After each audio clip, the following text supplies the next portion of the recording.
చాలామంది అంటున్నారు, వైఎస్ఆర్ కాంగ్రెస్ పార్టీ స్థాపించినప్పటి నుంచి గుల్ల విజయ్ కుమార్ అనే వ్యక్తి వైఎస్ఆర్ కాంగ్రెస్ పార్టీ అంటే గుల్ల విజయ్, ఇంకా ఆ బ్రాండ్ అట్లా వచ్చేసింది.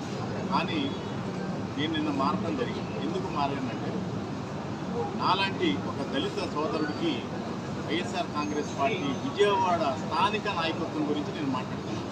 స్థానిక నాయకత్వం నన్ను అశ్రద్ధ చేయదు. దాదాపుగా నా తర్వాత వచ్చిన వాళ్ళకి పెద్ద పెద్ద పదవులు ఇచ్చి అలంకరింపజేయడం జరిగింది. దానికి నా మనసు చాలా బాధపడింది. అలాంటి నేను కొంచెం సెన్సిటివ్గా ఉండేటువంటి వ్యక్తిని, ప్రజలకి సేవ చేసే విషయంలో మాత్రం హార్డ్గా ఉంటాను. ఎవరికి విజయవాడలో ఎవరికి సాయం చేయాలన్నా సాయం చేస్తూ ఉంటాను.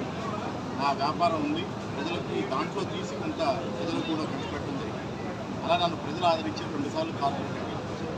కానీ నా తర్వాత పార్టీలోకి వచ్చి ఏనాడు జెండా